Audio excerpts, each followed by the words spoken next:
Good morning, good afternoon, good evening, wherever you're at. Today is Tuesday, March 8th.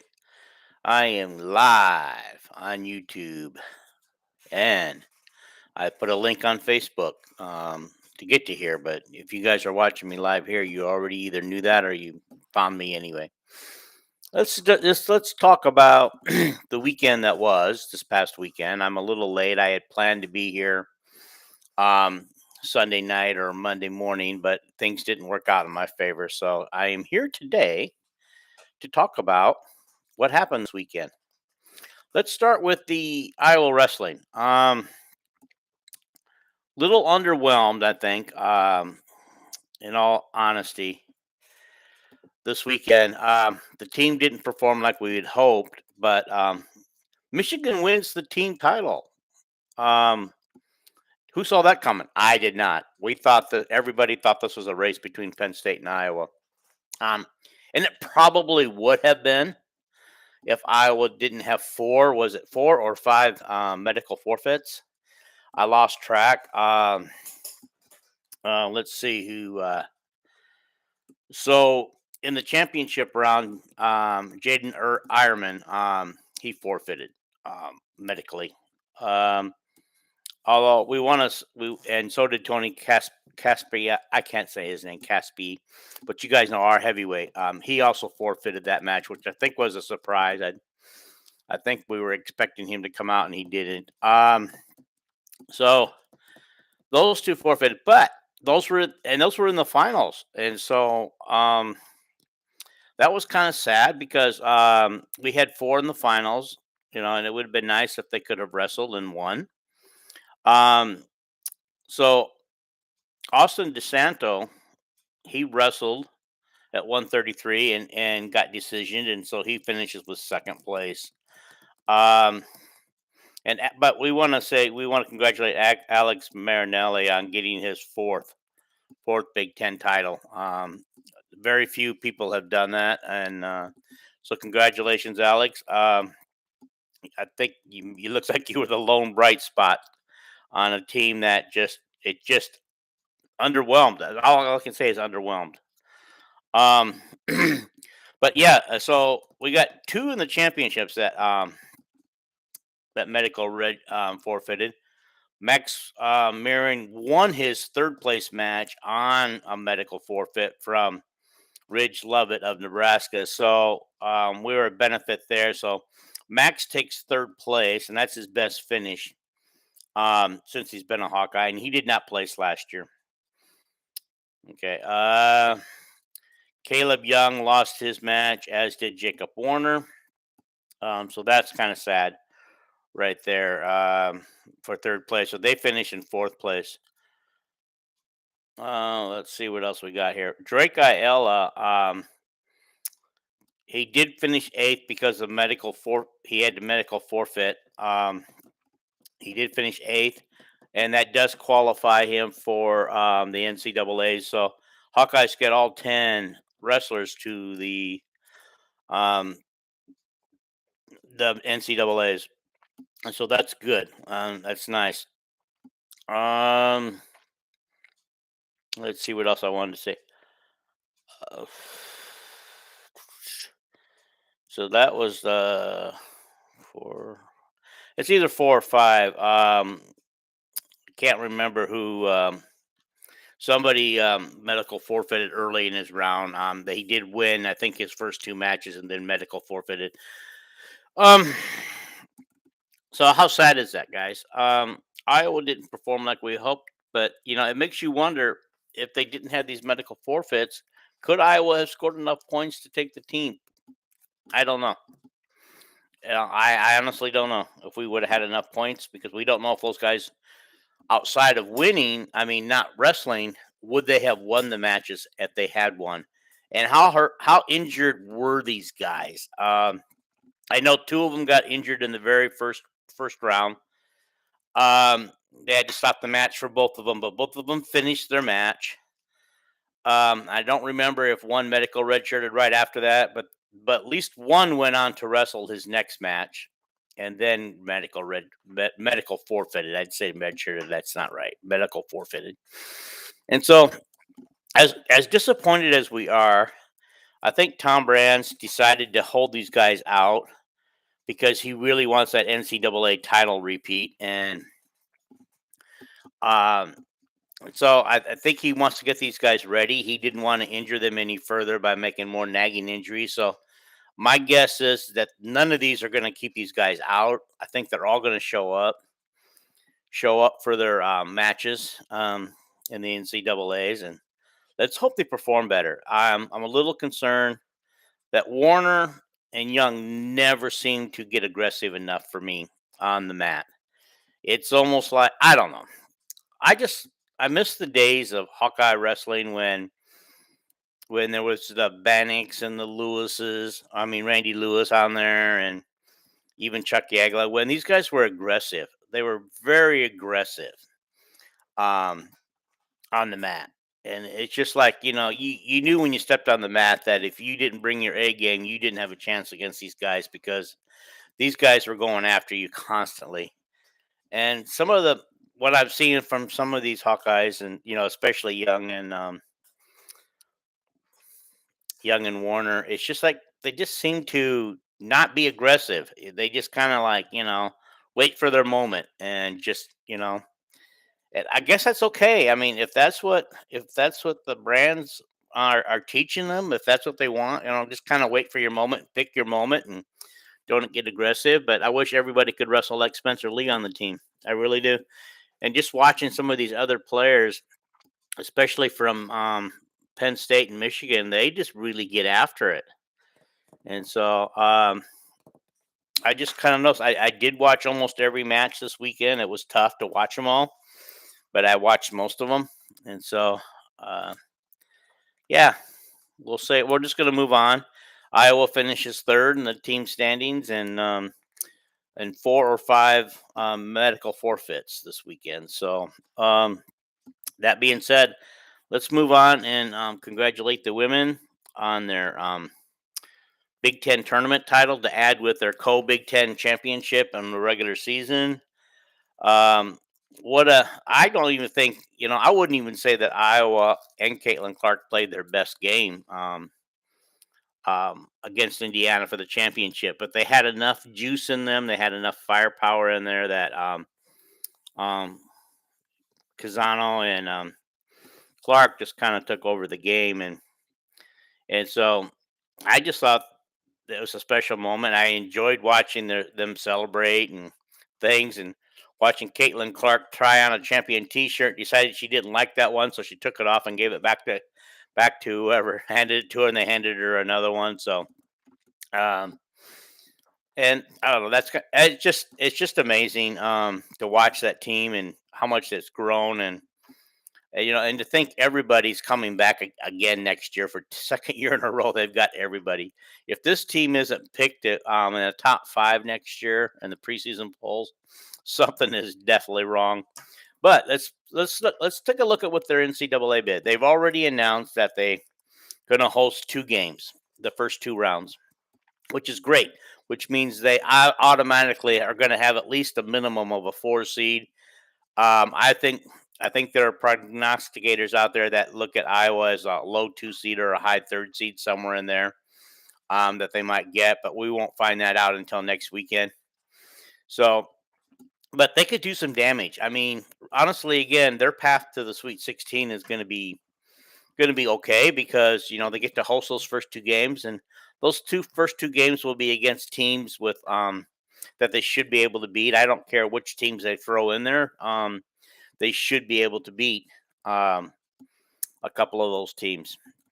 Okay, so they get past that sweet. I mean, they get past the first 2 rounds, get to the Sweet 16, and it just depends. What they do there depends on who's in their bracket. Who do they have? Um, who do they got to face? And so I do know. I mean, Sweet 16 opponents and Elite 8 opponents are going to be very, very tough. Okay, very, very tough. And so, I mean, you're speaking by the time you get to the Sweet 16, you're talking like if they're a 4 seed, they probably have the number 1 seed in their bracket right off the bat. Okay, or if they're a 2 or 3 seed, they probably have a 2 or 3 seed to right off the bat to get to the Elite Eight, I think. So, um, yeah, the women are great. I mean, they're doing fantastic. And they even showed on an off night that they can do it. And this team, I expect nothing less than the Sweet 16 from them. I'm not going to predict anything beyond that because I don't know who's in their brackets to get to an Elite Eight or a Final Four. But I do know their goal is to get to Final Four and win it all. But we'll see where that takes them. I refuse to predict at this time what happens because to get beyond the Sweet 16, you have to have some luck involved. You have to have the right teams that you match up with there. Um, and so that being said, let's move on to the men's. I want to talk about the men. What a disappointing loss that was, guys. We lead Illinois in the first half by 15, and I believe it got down to yeah. Illinois runs off 9 straight points to finish the half, and we only lead by 6 at the half. Okay. Through most of the second half, Iowa maintained 5, 6, 7 point lead, I think, right? For most of it. So you thought, well, okay, we lost the big lead, but you felt comfortable like we were going to win it because we were maintaining it. Illinois would chip away a little bit. We get it back, chip away, get it back, chip away, get it back. It was just kind of back and forth, and then all of a sudden, Iowa went ice cold from the free throw line, went ice cold from the floor, got a little turnover happy, and Illinois takes the lead. And I believe Illinois had like a 7 point lead at one point. Somebody, if you're watching this, verify that in the comments for me. Okay. Um, Iowa comes back, takes a lead, then loses the lead because we missed some free throws again. But we were down. We were down with 2 and had the ball last, and we had a chance to do it. I think my guess is that Jordan was supposed to take the shot, but he couldn't get free. Somehow, Chris Murray ends with the shot. He took it.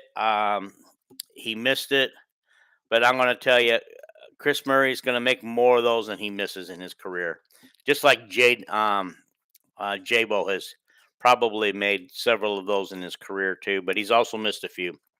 Okay. It's kind of hard, because he's under the gun. The clock's running down. He's got to get the ball up.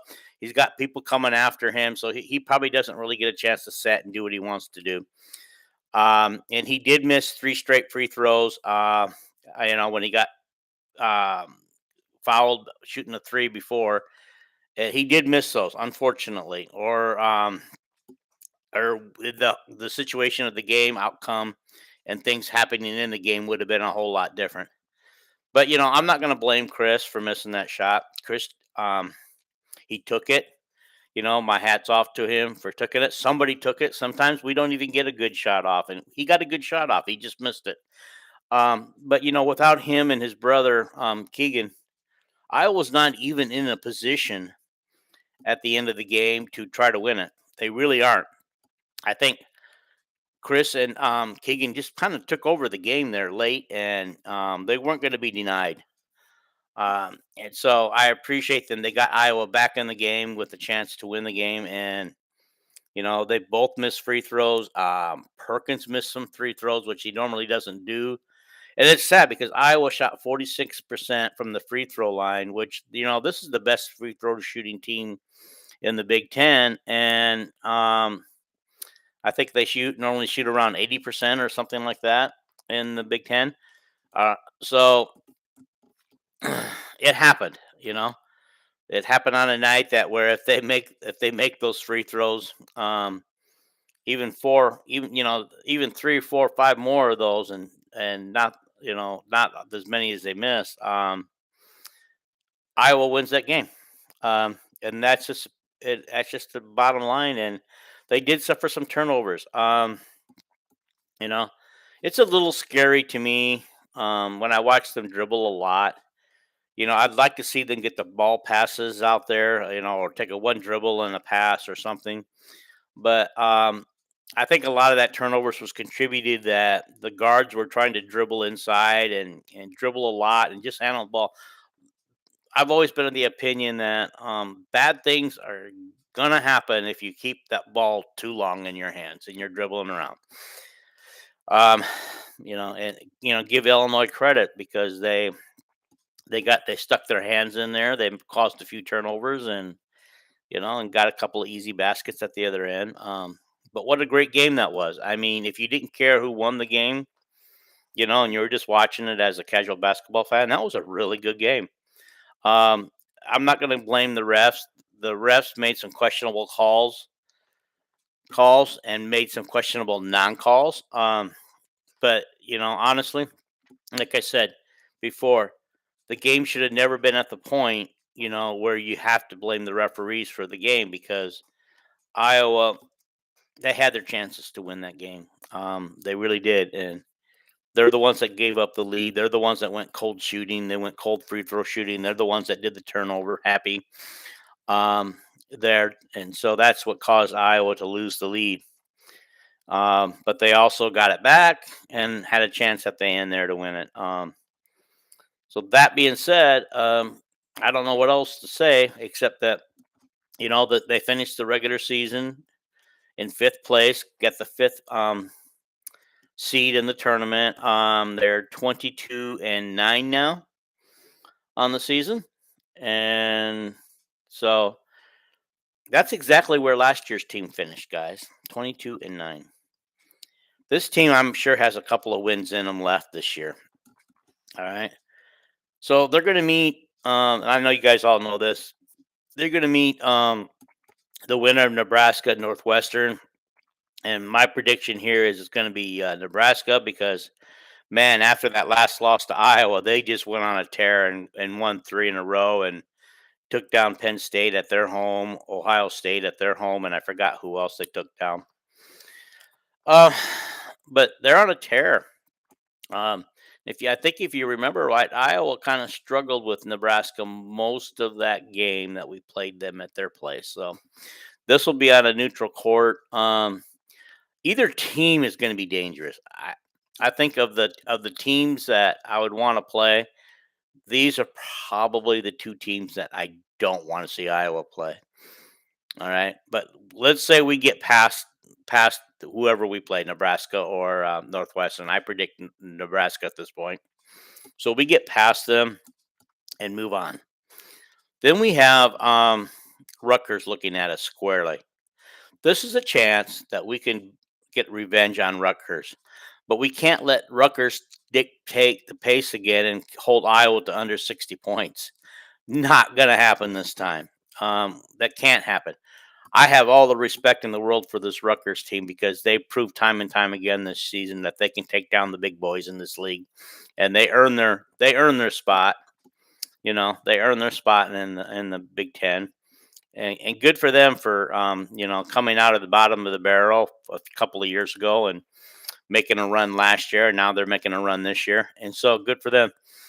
The problem I see with Rutgers is that they are slow, deliberate team, and if they can get you to play at their pace, they have a chance to win. And that's the sad thing is apparently they're very successful, judging by the number of teams they take down and getting all these teams to play at their pace. Iowa, in my opinion, is not a good half court team. Okay. I think if they can't push it up the floor quickly and get a score quickly, and they have to go into a set for 20 seconds, or less, and just work the ball around.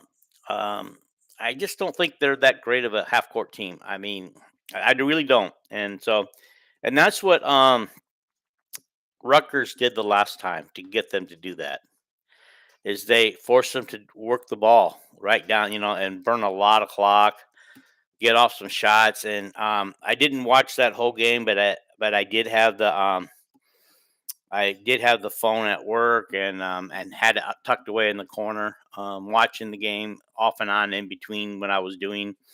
So, but every time I looked, it seemed like the score was not changing. I'd look once, then 5 minutes later, I'd look again, and it seemed like the score was about the same, if not the same. and it just seemed like every time I saw a shot go up, neither team was dropping the balls down very well. And of course, that was the infamous ticky tack foul call to give with Iowa leading and giving Rutgers the chance to win the game at the free throw line, or was it a tie game? It might have been a tie game. I don't remember because I didn't actually watch the very end of that game. So Iowa has a chance, guys. They have a real good chance of, I think, making a run this year. Okay, what will their seed be when it comes out? It depends, I think, what they do in the tournament.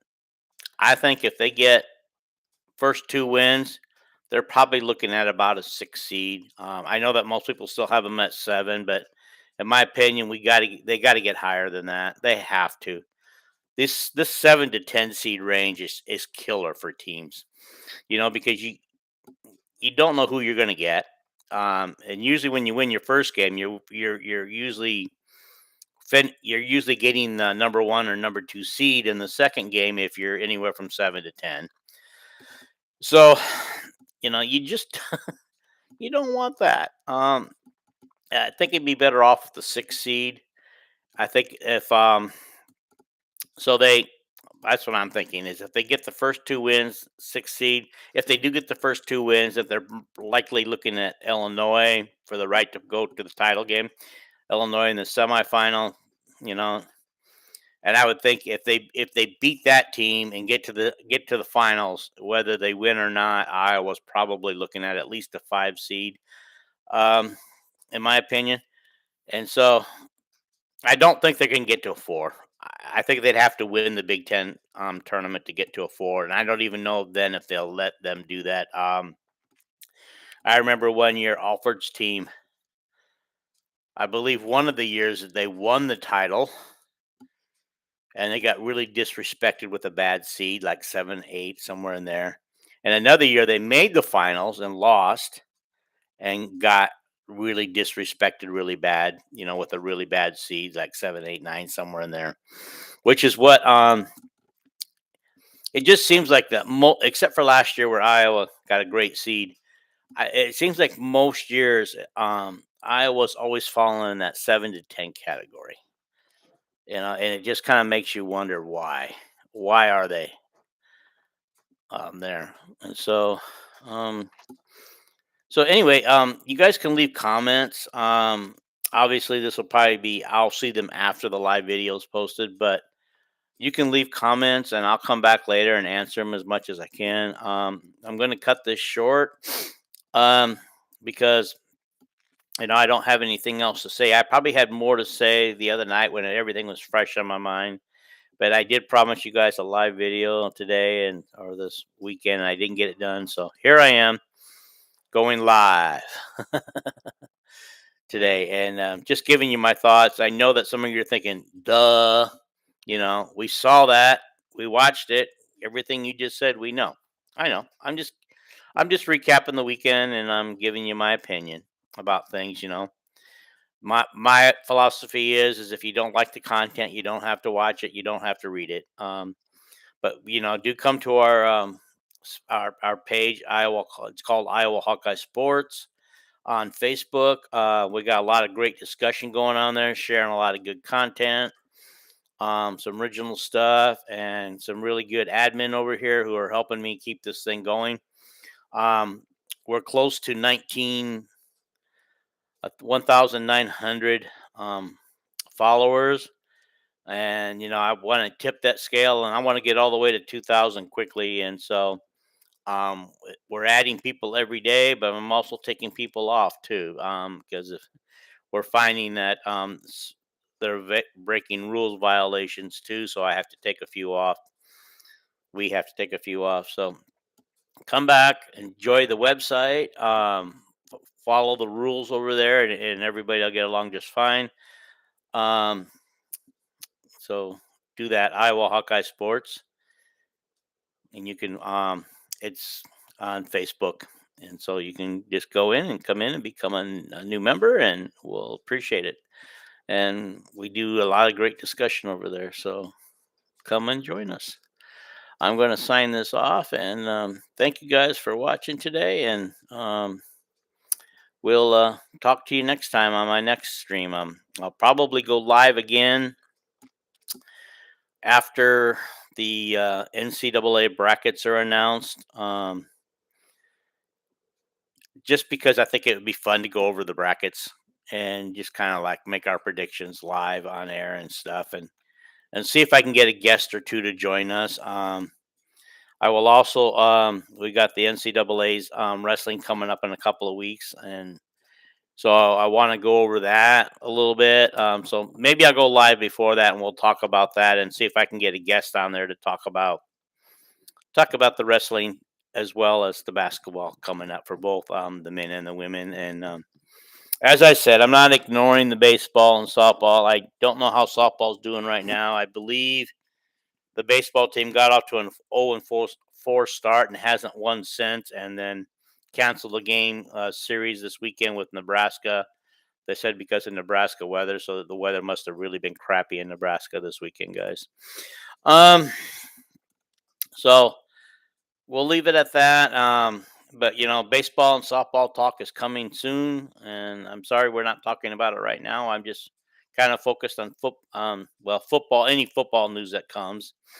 But right now, wrestling and basketball are in season 2, and I just want to, as they wind up and get into their run for March Madness, I want to discuss that before I get too much into softball and baseball. And I believe soccer has a spring season too, and football spring season's coming, I believe, in a week or two. So that's coming up too. So we got a lot more to talk about and a lot more fun to have here. So take care. Come back and watch again in the future, and I will continue to post these live on Facebook so you guys can see them. Take care. Have a good Tuesday.